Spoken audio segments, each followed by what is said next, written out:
Bismillahirrahmanirrahim. Assalamualaikum warahmatullahi wabarakatuh. Ada 6 materi pokok dalam bahasa Inggris, yaitu tata bahasa, kosakata, membaca, mendengar, bicara, dan menulis. Jika ingin belajar bahasa Inggris, kenali lebih dulu 6 materi pokok yang akan permudah dalam merancang cara belajar, mempersiapkan materi belajar, dan berbagai hal lain yang perlu. Mungkin ada yang mengatakan bahwa belajar bahasa Inggris itu sulit, tapi ingat, miliaran penduduk bumi mampu berbahasa Inggris dengan baik, meski bukan bahasa ibu mereka.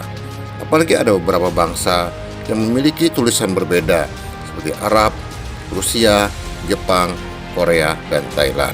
Pertama, grammar.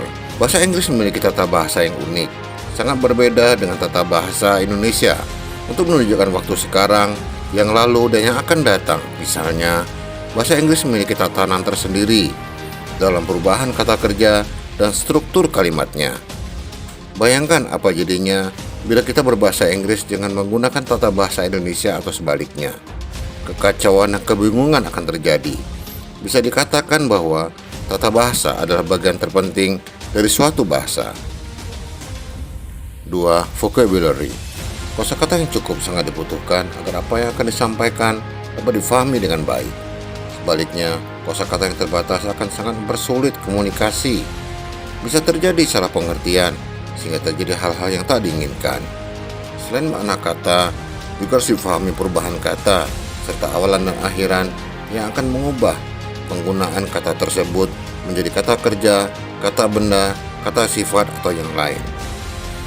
Apalagi kata kerja dalam bahasa Inggris umumnya berubah sesuai waktu, seperti jika digunakan untuk menjelaskan kegiatan yang dilakukan sekarang, yang lalu, dan yang akan datang. Ketiga, reading.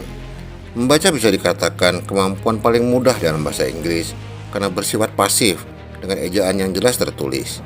Kita tak perlu mengucapkannya, cuma mengerti kata, kalimat, dan konteksnya saja. Kita juga tak harus memikirkan tentang tata bahasa atau jenis kata yang digunakan.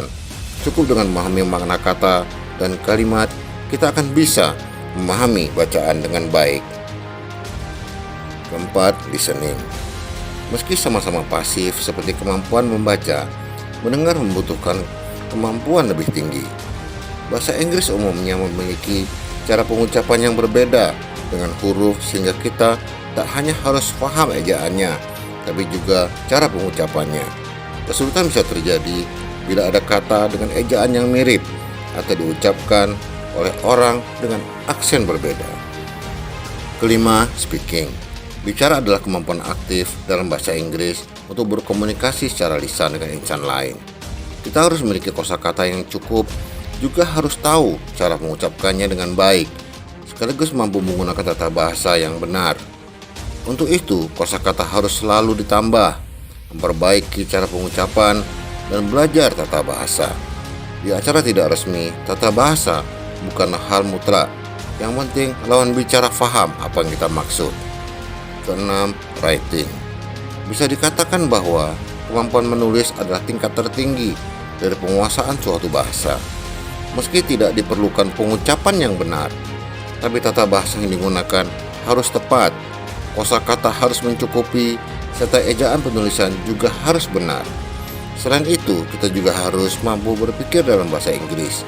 Itulah mungkin sebabnya mengapa bagian ini dianggap yang paling sulit. Tapi jika miliaran orang bisa melakukannya, insya Allah kita juga akan bisa. Sahabat, kita tak harus menguasai semuanya sekaligus. Kita bisa mulai secara bertahap. Mulai dari belajar reading yang diiringi dengan belajar vocabulary, kemudian dilanjutkan dengan belajar listening, speaking, baru kemudian writing. Mulailah melangkah, jangan ditunda, dan jangan menyerah. Selamat belajar, semoga berhasil. Amin. Salam unggul. Wassalamualaikum warahmatullahi wabarakatuh.